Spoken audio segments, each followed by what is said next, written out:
Hello everyone and welcome to Games, Comics and Crafts. In this video, I'm looking at G.I. Joe issue 11. Okay, so as I was sick most of last week, I'm still catching up on those books.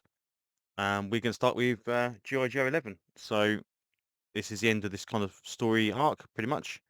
We saw Risk and Clutch at the Mars headquarters, with Hound turning up afterwards at the end of the last issue, which was very, very cool. And Hound kind of says, these actually are hurting a little bit because they've got Energon-based weapons. So they knock them all out, get rid of them. He drains some energy from it, says, yep, it's not great Energon, but it's Energon. They steal the weapons, and off they go. And it's like, okay, you know about it, but don't tell Duke. It's like, okay, fair enough. And then we're back at the knife fight with Blood and Baroness.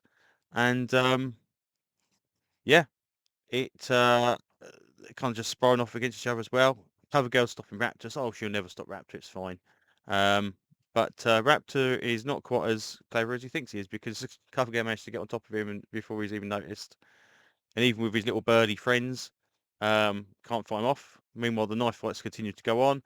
And poor old Blood takes a knife to the other eye this time round. So, yeah, he is completely blinded. So what's going to happen to him after this, I don't know. Anyway, she manages to escape from the hole. Meanwhile, Raptor is put out of commission pretty quickly by CoverGirl. So maybe they should have done that when he is causing all the hassle last time. It seems to take a punch or two and he's out. Meanwhile, back at Cobra headquarters, old Destro is not particularly happy with Cobra Commander because he's gone about these techno-organic monster thingies that he's creating, which is fair enough.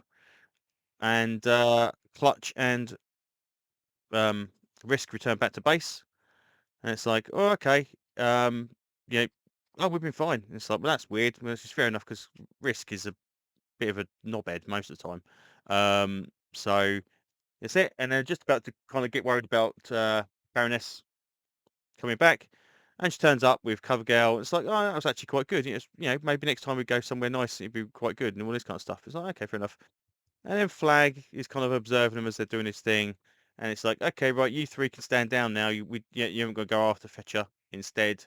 Um, so you need to go to Darklonia, which I believe is a G.I. Joe thing. The name sounds very, very familiar. To get this person out of prison, like, it does look a bit like a American mugshot there rather than some kind of African country or whatever, which I assume Darklonia is.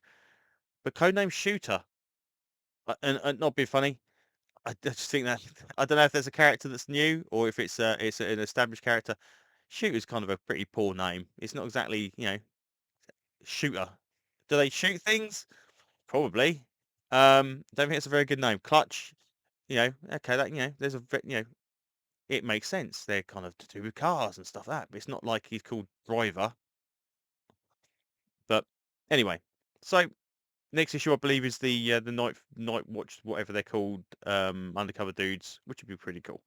So yeah, we are gearing up towards the Dreadnought War thing that's coming pretty soon.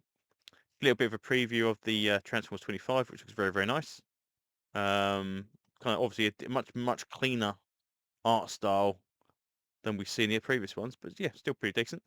But yeah, all in all, again, G.I. Joe, decent book. It's still always pretty cool. Kind of a bit disappointed that the bad guys got defeated so quickly, because they are named bad guys. We're not just calling, they're not just random thugs. I would have preferred it if Raptor wasn't there and it was just thugs, because the idea of her taking out a load of mooks would make more sense than taking out this big scary bad guy. And what happens to Baron Blood? Well, Major Blood, or what was called Baron Blood. Oh, Baron Blood's the Action Force character. But yeah, what happens to Major Blood now? Is he gonna get little robotic eyes? Are they gonna vat grow him some eyes? I don't know. But yeah, all in all, decent book, very, very cool. So yeah, that's pretty much all I can say about this one. So thanks for listening, and hopefully I will see you on another video very, very soon. Bye bye.